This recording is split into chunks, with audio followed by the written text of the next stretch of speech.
ایک حدیث رسول ہے جو بعد کے زمانے کے لیے پیشن گوئی اور پریڈکشن ہے۔ وہ حدیث رسول اس طرح ہے کہ پیغمبر اسلام نے کہا کہ ان قریب ایسا وقت آئے گا کہ قومیں تمہارے خلاف ایک دوسرے کو پکاریں گی، جس طرح دسترخوان پر کھانا کھانے والے ایک دوسرے کو پکارتے ہیں۔ اس حدیث رسول کا مطلب یہ ہے کہ ایک زمانہ آئے گا جب کہ قومیں تمہارے اوپر لجھ جائیں گی، ایک دوسرے کو پکاریں گے کہ آؤ مسلمانوں کے خلاف کھڑے ہو۔ تاریخ کا جب جائزہ لیں گے تو ہمیں یہ معلوم ہوتا ہے کہ رسول اللہ صلی اللہ علیہ وسلم کی زندگی کے جلد بعد یہ سچویشن پیدا ہوئی، لیکن یہ سچویشن پیدا ہوتی پھر تھمتی ٹھہرتی، لیکن بالآخر 18ویں صدی میں یہ صورتحال بہت بڑے پیمانے پر پیدا ہوئی جب کولونیلزم کا دور آیا۔ قومیں مسلمانوں کے خلاف کھڑی ہوئی، یہاں تک کہ قومیں ایک دوسرے کو پکارنے لگی۔ یہ تو یہ حدیث ہے۔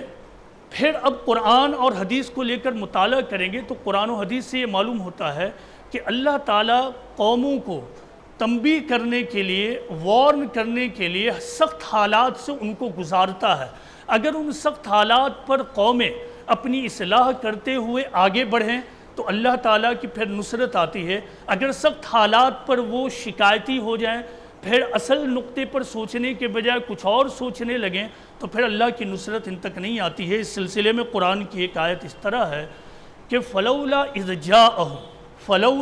جَاءَهُمْ بَأْسُنَا تَضَرَّعُوا وَلَكِنْ قَسَتْ قُلُوبُهُمْ وَزَيَّنَ لَهُمُ الشَّيْطَانُ مَا كَانُوا يَعْمَلُونَ کہ پس جب ہم نے ان پر سختی بھیجی تو پھر وہ کیوں نہ گر گڑائیں، حالانکہ ان کے دل سخت ہو گئے، اور شیطان ان کے عمل کو ان کی نظر میں خوشنما بنا کر دکھاتا رہا۔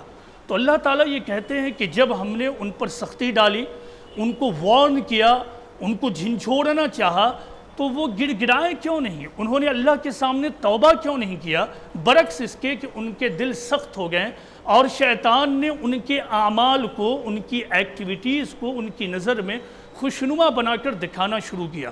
اس آیت میں ایک لفظ ہے تزئین۔ تزئین کا مطلب ہے بیوٹیفائی کرنا، چیزوں کو خوبصورت بنا کر دکھانا۔ آیت یہ بتا رہی ہے کہ شیطان اعمال کو خوشنما بنا کر دکھا دیتا ہے تاکہ آدمی اپنے اصل اعمال اور ایکٹیویٹی سے بالکل غفلت میں پڑ جائے اور وہ غلطی کرتا چلا جائے۔ آیت کا مطلب یہ ہے کہ جب مسلمانوں کے اوپر سخت حالات گزریں تو انہیں چاہیے کہ اپنا جائزہ لیں، اپنا جائزہ لینے کے بعد وہ اللہ سے توبہ کریں تو اللہ کی مدد آئے گی، بصورت دیگر اللہ کی مدد نہیں آئے گی۔ بعد کے زمانے میں ایسا ہی ہوا، جب مسلمانوں کے اوپر سختی آئی، مصیبتیں آئی، پچھلے 200 سال 250 سال سے تو یہی ہو رہا، بار بار حالات بگڑ رہے ہیں۔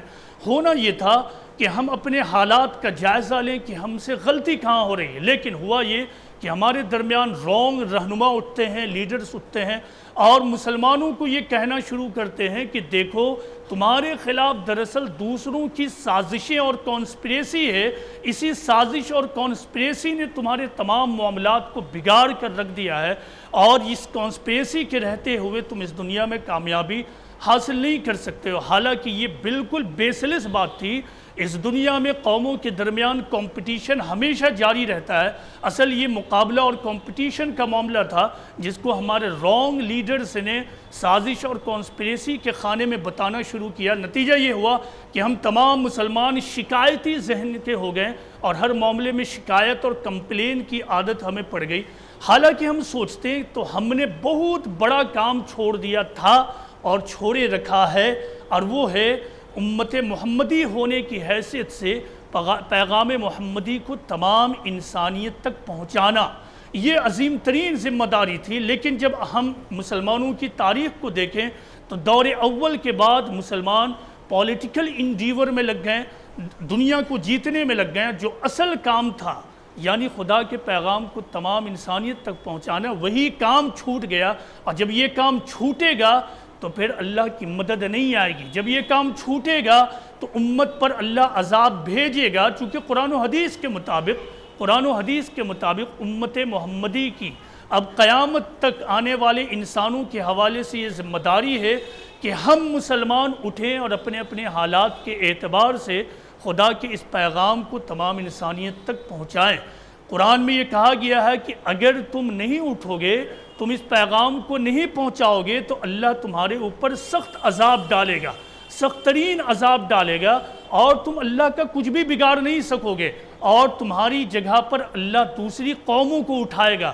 یاد رکھیے کہ مسلمانوں کی اصل ذمہ داری خدا کے پیغام کو تمام انسانیت تک پہنچانا ہے۔